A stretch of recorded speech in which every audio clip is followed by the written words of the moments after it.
Greetings builders! How was your first day of Trial of the Ancestors? I hope everyone is doing great and gearing up for endgame.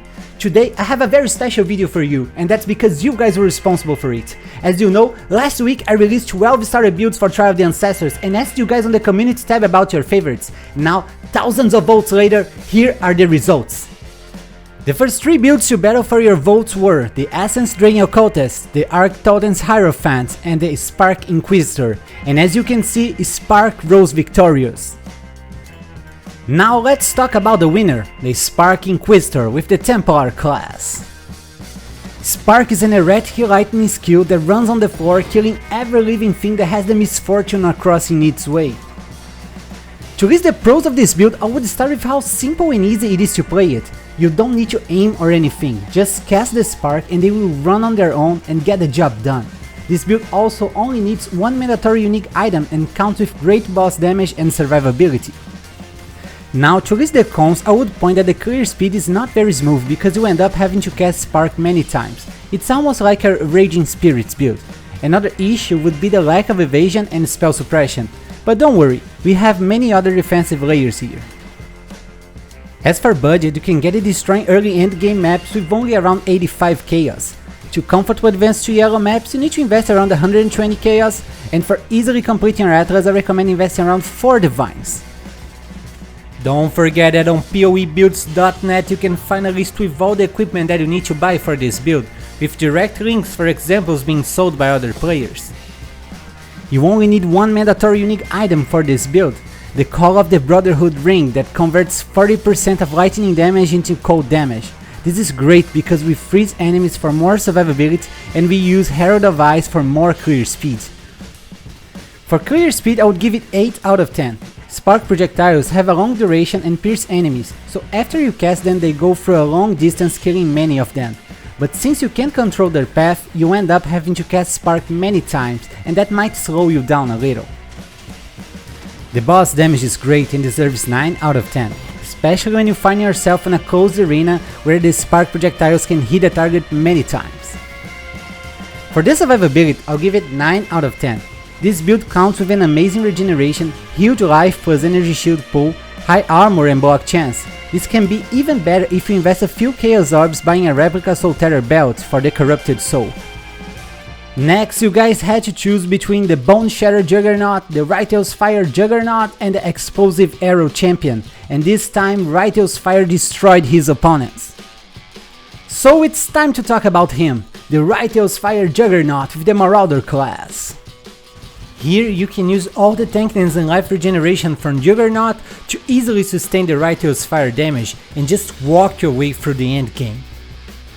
To list the pros of this build, I would start with how comfortable and smooth this gameplay is. As soon as you get this build sustaining Rytail's Fire, you start clearing maps without even noticing. This character is also super tanky and will be hard to die even if you try to. Now to list the cons, I would start saying that the boss damage isn't great. But don't worry, you kill map bosses easily even on a low budget. But Guardians and Pinnacle bosses will take longer than usual if you don't invest some Divine Orbs. Another issue is that the leveling is a little bit complicated since we use a spell as a Marauder, but if you follow closely the steps from the leveling section on the complete guide, you won't have a problem. As for budget, you can get it destroying early endgame maps with only around 105 chaos, but if you follow the crafting tips on the complete guide, this can get a lot cheaper. To comfortably advance to yellow maps, you need to invest around 150 chaos, and for easily completing your Atlas, I recommend investing around 4 divines, mostly on your survivability. You need 2 mandatory unique items for this build. The first are the Legacy of Fury boots. They scorch nearby enemies and cause them to explode for an amazing clear speed. Those boots might be a little bit expensive during the first days of a new league, but don't worry, you'll be fine playing without them until the price drops. The other mandatory unique is the Immortal Flash belt. This one grants a huge amount of life regeneration and even a great armor buff. For clear speed, I'll give this build 10 out of 10. As mentioned before, as soon as this build is complete, you just walk and watch every enemy burn just because of your presence. This means not stopping for casting and saving a lot of time while farming. The boss damage on the other hand is not that great. I would give it just 7 out of 10 because it will need investment to deal a decent DPS on pinnacle bosses and guardians, but this build still can kill map bosses easily even on a low budget. For this survivability, this build is surely a 10 out of 10. As you can see on the POB, this build gets over 100,000 armor, 2000 life regeneration per second, over 87% of all elemental resistance, and even over 50% chance to block spell damage. Even if you try to die, it wouldn't be easy. Following, you had to pick from the Venom Gyro Deadeye, Super Cyclone Slayer, and Flicker Strike Slayer. And this time Venom Gyro showed those two Slayers who is the boss here. Now let's get to know this amazing build, the Venom Gyro Deadeye with the Ranger class. Venom Gyro is a very interesting skill which fires a projectile that hits enemies and returns to you, piercing and dealing damage to everything on its path. When the projectile successfully returns to you, you can keep and stack them up to 30 times, and they will all be released at once when you use the Whirling Blades movement skill. To list the pros of this build, I wouldn't even know where to start. It comes with an amazing clear speed, boss damage and a big effective HP. Above all, it's cheap and easy to put together. It doesn't require any mandatory unique item. Now, to list the cons is the real challenge here. It's hard to find something not to like on this build. However, I would say that as most builds, this one is also vulnerable to chaos damage, unless of course you invest on chaos resistance gear. As for budget, based on previous leagues, this build is cheap. You can get it destroying early endgame maps with only around 90 chaos. To comfortably advance to yellow maps, you need to invest around 120 chaos, and for easily completing your atlas, I recommend investing around 4 divines. For clear speed, I'll give this build 10 out of 10. The Venom Gyro projectile already has an expensive nature for the amount of time it stays dealing damage on screen. Now, with a Deadeye that grants a lot of speed and many buffs to projectiles, the result is what you're seeing on this tier 16 gameplay. The boss damage is also a 10 out of 10. You can use Vol Venom Gyro to instantly have 50 stacked projectiles and delete bosses with an amazing shotgun effect using Whirling Blades on them. It's just unreal, and I can't believe it wasn't nerfed again. For this survivability, I'll give it 9 out of 10. This build counts with over 80,000 effective HP because of high armor, high evasion, spell suppression and block chance. Finally, the battle was between the Fire Cyclone Berserker, the Inferno Flicker Strike Ascendant, and the Poisonous Concoction Pathfinder. This time you guys wanted to zoom and chose the Inferno Flicker Strike Ascendant.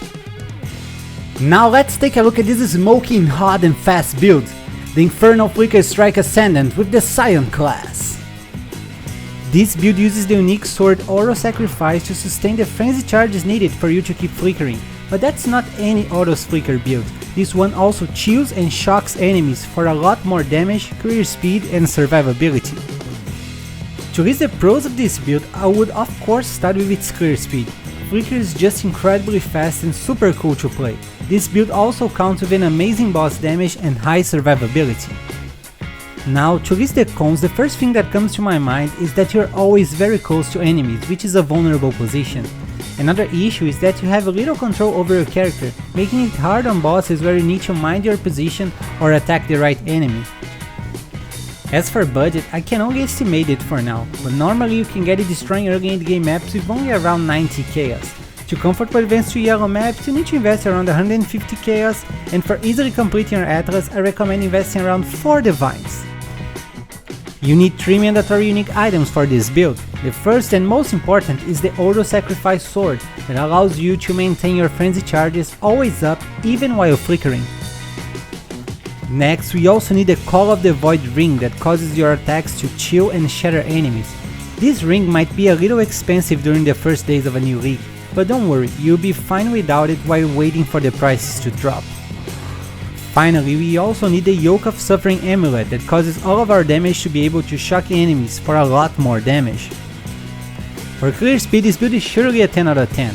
As any other flicker build, this one is also insanely fast, so fast that some players can even play without getting nauseous. The boss damage is great and deserves 9 out of 10. This build achieves high amounts of DPS capable of decimating even the big bosses in just seconds. Now for the survivability, I'd only give it 8 out of 10, the same as the Cyclone Slayer and the Flicker Strike Slayer on the previous video.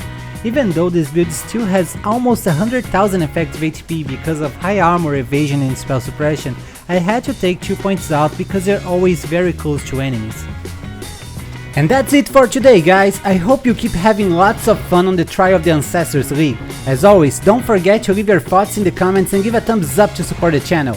I wish you all an amazing day, and don't forget to keep building!